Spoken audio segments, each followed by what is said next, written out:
Welcome in, guys. Today, we take a look at the one question that needs answering this month.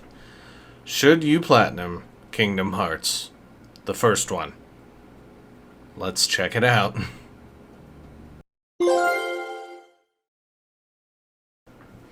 Alright, the reason I specified the first one is because when you boot up the Kingdom Hearts HD Remix Super Awesome Collection, there's only like 50 Kingdom Hearts games in it, and they all go by fun different names that are all very confusing in their own right. So we are looking at this one. That's right, up at the very top, this is the one. Alright, for those who aren't familiar with Kingdom Hearts, it is basically the Disney Final Fantasy love child. Square Enix and Disney partnered up to bring us a pretty convoluted storyline, but all in all, a really solid PS2 era JRPG. You do play as Sora. He's a boy, and he is voiced by Haley Joel, one of his best traits. He has giant shoes and a keyblade he's ready to wield. You also get a party up with the likes of Donald, Goofy, Tarzan, Hercules. Heck, even Beast is in this game, which is actually really cool, as you do figure out what's going on. Of course, there is a Disney-oriented plot going on, but I do like the extra that is behind the scenes in all of these games. And all in all, it's just a whole lot of fun. First and foremost, we take a look at the trophy list. We're going to break this down, of course. And we're going to see really what you got to do to walk away with the 2% player earned Kingdom Hearts Platinum Trophy. Of course, the first thing we're going to take a look at is the difficulty achievements or trophies, what have you. This is on Xbox, so if you do want to go for the achievements, the list is the exact same. So obviously, clearing Final Mix on Proud is essentially the hard mode of the game. It will test your mettle. And then clearing the game on Final Mix or higher. So Final Mix is normal mode. Higher, if you just go straight to Proud mode, you would actually get the stacks here. Same deal with Novice player. So if you play on Beginner, you'll get this one. But if you play on either Final Mix or Proud, you'll get the triple stack. That's actually kind of nice, but that is actually not how I did it. You can actually tell I went on normal mode. I did end up getting the stack, you can see by the clear dates. But the reason that I chose to do a few different playthroughs for this particular game is because of the following bits here. You've got the unchanging armor, and then clearing the game without using a continue. I wanted to make sure that I didn't die and that I had some of the best stuff going out. So I did play a run on Beginner. I also did a run on Beginner to essentially speed run the game, defeating the World of Chaos and the End of the World within 15 hours. It's crazy to think that you can speed run a Kingdom Hearts game, but it is totally a thing. So yeah, just keep that in your back pocket, that you can actually speedrun the game. Man, honestly, this one is rough. Undefeated is a tough one. And honestly, like, unchanging armor, if you go on easy and just never look at the inventory, you'll be just fine. Alright, I do want to go over the no continues one in a little bit more detail though, because this is a pretty challenging, daunting task. Even if you're playing on Beginner, this can be a rough one. Now there is kind of a way around it. The first thing I would recommend doing is save often. Seriously.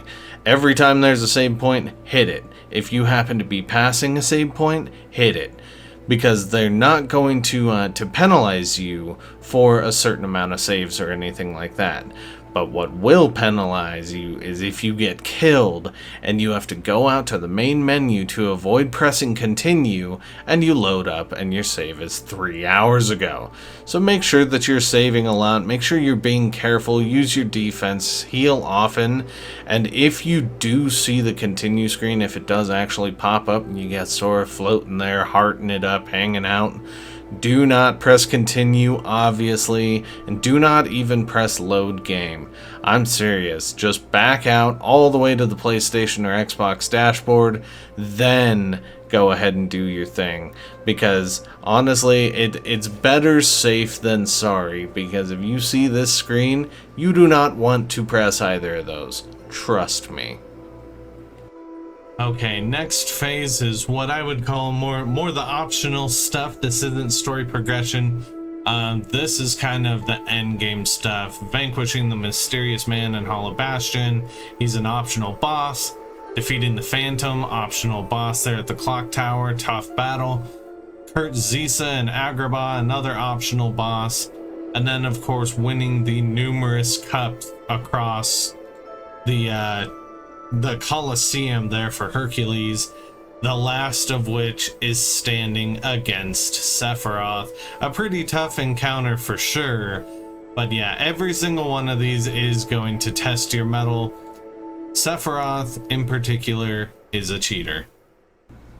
Of course, I have to highlight Sephiroth's incessant cheating because I have died in this fight a ridiculous amount of times over the years, whether it be PS2, PS3, PS4. He is just ridiculous. Honestly, he can dodge pretty much everything. He has a really rough AoE, but one of his absolute worst moves that he will pull on you is actually called Heartless Angel. It's a Sephiroth staple for anyone who knows that character. Basically, he will resort your health to just one, and then, you know, Sephiroth, he's got like a 500-foot long sword, so after he does it, he doesn't have to do much to really get in and wreck you before you can even think about recovering. He drives me nuts, but it is a worthwhile trophy for sure. Alright, next up we have any of these, essentially just, this is more miscellaneous stuff, completing the solo challenge, which you can do in the Colosseum. You just enter by yourself instead of with a party. Completing a time trial challenge, also done in the Colosseum.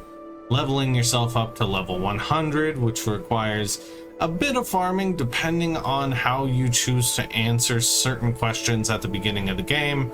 And then, of course, the classic staples in any grind fest.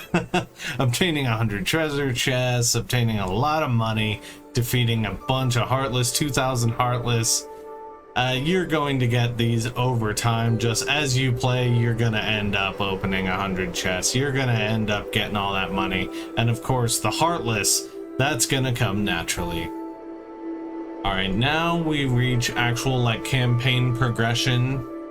Sealing the different keyholes in different towns. So Traverse Town, one of the first areas you end up in. Of course, Wonderland, the Olympus Coliseum, we talked about a little bit earlier. Deep Jungle, where Tarzan's from. Agrabah, which is amazing. Dealing with Monstro, that's a level in and of itself. Atlantica is also a level. Halloween Town, Neverland, Hollow Bastion, a personal favorite of mine. And then there is an optional one here, sealing the keyhole in 100 Acre Wood. I'm not a huge Winnie the Pooh guy, but it is basically mini game island. So if you well, if you're gunning for the platinum, you're gonna have to do it. But if you're a huge Winnie the Pooh fan, there's plenty of mini games to check out as you go to seal the keyhole in 100 Acre Wood. And next up is more miscellany. You're gonna get a lot of these as you progress through the game, and that's the Jiminy Cricket journal entries. So you're going to be basically getting all the story bits, finding out about all the characters, tracking down a few of the optional, tougher to find Ansem reports, of course getting all the character entries, the big treasure chest side quest, getting the 101 Dalmatians for Jiminy's journal. There are these little Trinity icons throughout all the different worlds that as you progress, they unlock different colors, so you're able to get all the Trinity entries. And then going back to, like I mentioned previously, mini games. You're gonna want to hit up 100 Acre Wood and any of the other places, but mostly there, for your minigame entries. And yeah, between that and then synthesizing all the items, there is a little bit of a grind throughout the later stage of the game. Now, again, these here, the mini games, you know, not super grindy, usually pretty easy to take care of. Finding the Trinities, finding the Dalmatians, that takes a little bit, that's less on the grindy side, but Synthesis definitely is going to take a grind out of you. Getting the ultimate Keyblade is only available through Synthesis, so you're gonna have to do this beyond just needing the platinum, or beyond just going for, rather, the platinum anyway. It's a tough one, but it is worth it, being able to just go ahead and clear up all of these bronzes, and you get really good items out of Synthesis. Alright, next up is the Gummy Ship blueprints, or just doing a whole bunch of Gummy Shipping in general. Taking out a bunch of enemies with your Gummy Ship, modifying your ship, clearing all of the routes. There are a lot of back and forth routes, special missions, Gummy Ship mission 1, 2, 3. So honestly, this actually seemed more daunting coming into it than it actually is, because it doesn't take long for you to really be able to soup up your Gummy Ship and be ready to go. Doesn't take basically any time at all. I mean, as long as you're blowing up ships there at the beginning, you're going to be able to build yourself a pretty fast, a pretty crazy ship like this one. Alright, rounding things out is this is actually a Keyblade that you cannot miss, the Oath Keeper, at least not to my knowledge, but the other three are going to require, again, Synthesis and a lot of work, and for one particular shield as well, a little bit of enemy farming for Goofy there. So the Keyblades, of course, I mentioned earlier, the Ultimate Keyblade, we went over it a little bit under the Synthesis tab as well, showed off a few of the Keyblades by name and such. So we're already familiar with these, the stabs and the shields, but yeah, these are the corresponding trophies tied to those items. And of course, that last Keyblade, the Ultima weapon, is only available through Synthesis. All in all, guys, honestly, it does seem like a little bit of a grindy trophy list, especially with item synthesis, but the game itself is actually very entertaining. It's honestly just challenging enough, too. There are some things you have to deal with. Obviously, the camera is always a little bit troublesome.